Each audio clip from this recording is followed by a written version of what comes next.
వందే గురుపదద్వంద్వం అవాంగ్మానసగోచరం రక్తశుక్లప్రభామిశ్రం అతర్క్యం త్రైపురం మహః. అక్షరం విన్నా చాలు మీలాంటి వాళ్ళు అన్నారు.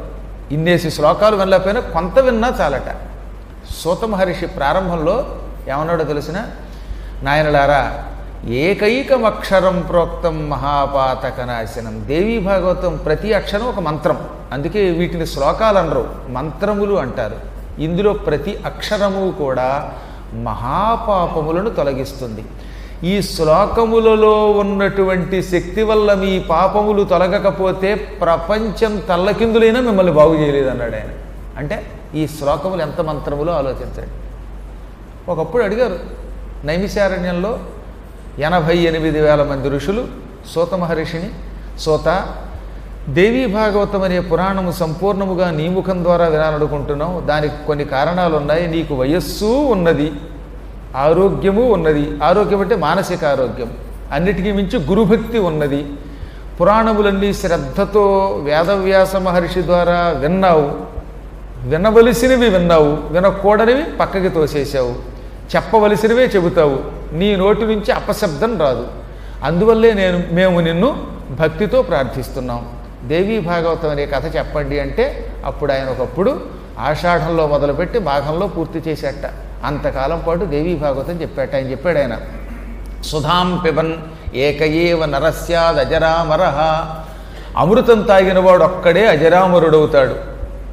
మీలో ఎవరికైనా దేవతల అనుగ్రహము కలిగి దేవతల ద్వారా కాస్త అమృతం తాగగలిగితే తాగిన వాడికి చిరజీవత్వం వస్తుంది. అంటే ఈ కలియుగాంతం వరకు బతుకుతాడు. ఈ బ్రతికినంతకాలం జర, మరణం ఈ రెండు ఉండవు. జర అంటే ముసలితనం. జర లేకపోతే అజరహ. జీవిని అజరుడు అని ఎప్పుడు అంటారంటే వాడికి ముసలితనము లేకపోవుట. ముసలితనంలో వచ్చే బాధలన్నీ ఇన్ని కావు కదా, ఆ బాధలు లేకుండా చేస్తుంది అమృతము. అమృతమును తాగిన వాడు వాడొక్కడే, పైగా తాగితే మళ్ళీ వాడు ఆవిడికి రాదు. అది ఎవడు తాగాడో వాడికి వస్తుంది. ఎవరు తాగారో వారు మాత్రం అమృతం తాగడం వల్ల ముసలితనం లేకుండా ఉంటారు. రెండవది అమరహ, మరణం ఉండదు. మళ్ళీ మరణం లేకపోవటం ఎంతవరకు అంటే కేవలం కలియుగాంతం వరకే. అందుకని అజర అమరహ అజరామరహ. ముసలితనము చావు లేకుండా అమృతము త్రాగిన వాడిని అనుగ్రహిస్తుంది. కానీ దేవీ భాగవతం కుర్యాత్ కులమేవ అజరామరం. అమృతం కంటే దేవీ భాగవతం గొప్పది. అమృతం తాగిన వాడికి అజరామరత్వం వాడొక్కడికే. అది కూడా ఎంతవరకు లిమిట్, దానికి కాలం కలియుగాంతం వరకే. కానీ దేవీ భాగవతం చదివితే మీ వంశం అంతా కూడా, మీ వంశంలో గతించిన వాళ్ళు 7 తరాల వాళ్ళు, రాబోయేటటువంటి 7 తరాల వాళ్ళు అజరామరులు అవుతారు.